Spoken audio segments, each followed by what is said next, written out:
Hey everyone, and welcome to RUBIN'S Mind Lab, where we break down the latest research into what it really means. Ever wonder how researchers deal with missing pieces of information in huge long-term studies? Today we're diving into a fascinating paper that tackles a really common problem in research: missing data and how to handle it, especially when people are studied over a long time. Imagine you are tracking someone's health or mood for years. But sometimes they miss a checkup or simply don't answer a question. What do you do with that incomplete puzzle? This paper explores smarter ways than just throwing away the whole study or making wild guesses. This paper from researchers at the University of Hamburg and the IPN asks a big question: how can we best deal with missing information in studies that follow people over time? These are called longitudinal studies, and they're super common in psychology. But as you can guess, people don't always show up or answer every single question. They call this missing data. The researchers explained that the go-to technique for this is often something called multiple imputation, or MI. Think of it like this: if you are missing a piece of a jigsaw puzzle, instead of saying, "Oh well, I can't finish this," multiple imputation is like making a few really good educated guesses for that missing piece, and then seeing how the puzzle looks with each guess.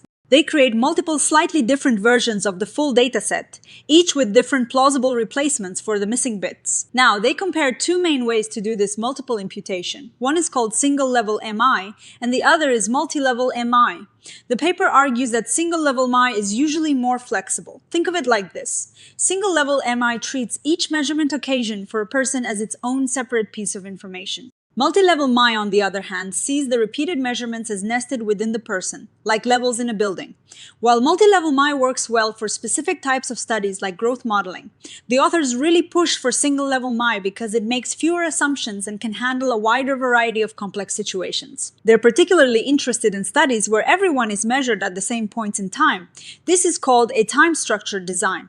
They point out that while previous research has shown both work, they often focused on simple growth models where multi-level MI assumptions were met. This paper explores situations where those assumptions might not hold and where single-level MI shines. To test their ideas, they ran two big computer simulation studies.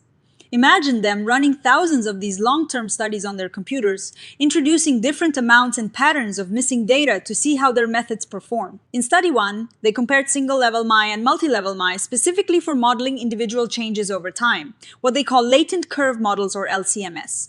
They wanted to see how well each method worked when the assumptions about how data errors are related over time were not met. That is, what if the randomness from one measurement point is related to the randomness of the next? And here is where it gets interesting. They found that when there were these connections between errors over time, the multi-level MI method, which they call FCS-2L, struggled. It was less powerful, meaning it was less likely to detect actual changes or differences in the data. They also found that single-level MI, which they call FCS-1L, handled these situations much better, giving more accurate results. Study 2 then looked at even more complex situations. Imagine studies where you don't just measure one thing over time, but you have many different measures or indicators of a concept, and these are all tracked over time. This is called a multiple indicator design here. The number of variables can get really large, which can make even single-level MI tricky to implement because the computer models get too complicated. To solve this problem of too many variables, they tested two extensions of single-level MI. One uses composite scores, basically grouping similar measures together.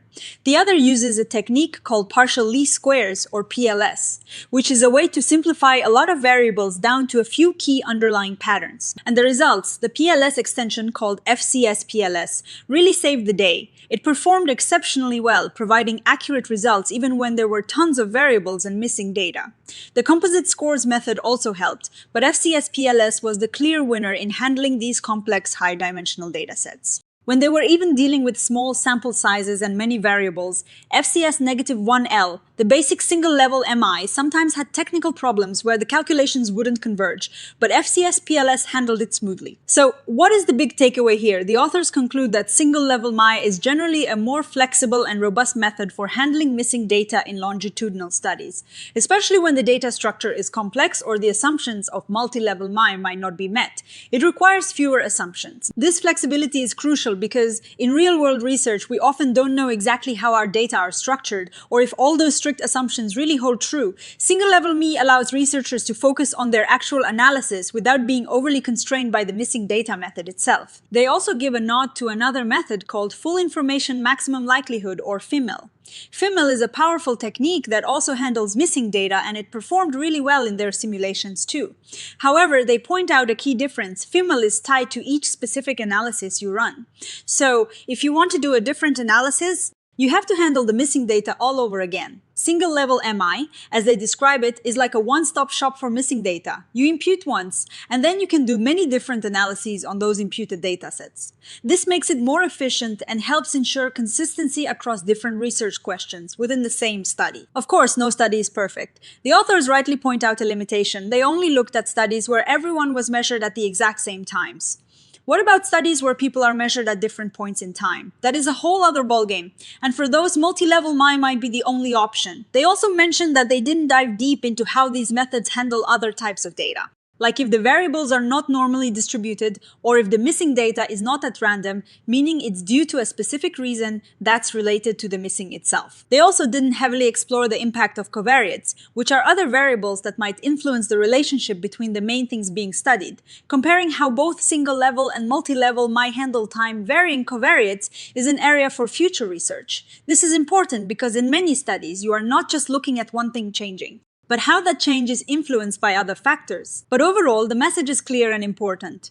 For time-structured longitudinal designs, single-level multiple imputation, especially with clever extensions like PLS for handling many variables, is a highly flexible and powerful tool. It gives researchers more freedom to explore their data and ask a wider range of questions without being tripped up by missing pieces. It reduces the burden of making rigid assumptions and makes the process of dealing with missing data more streamlined and integrated with the overall research process. So, next time you hear about a longitudinal study, remember that behind those findings is a sophisticated process of weaving together incomplete information. And techniques like single-level MI are the unsung heroes making that possible. What do you think about these methods for handling missing data? Let us know in the comments below. If you found this breakdown helpful, please give it a thumbs up, subscribe to RUBIN'S Mind Lab for more digestible science, and hit that notification bell so you don't miss our next exploration into the fascinating world of psychology research. Thanks for watching!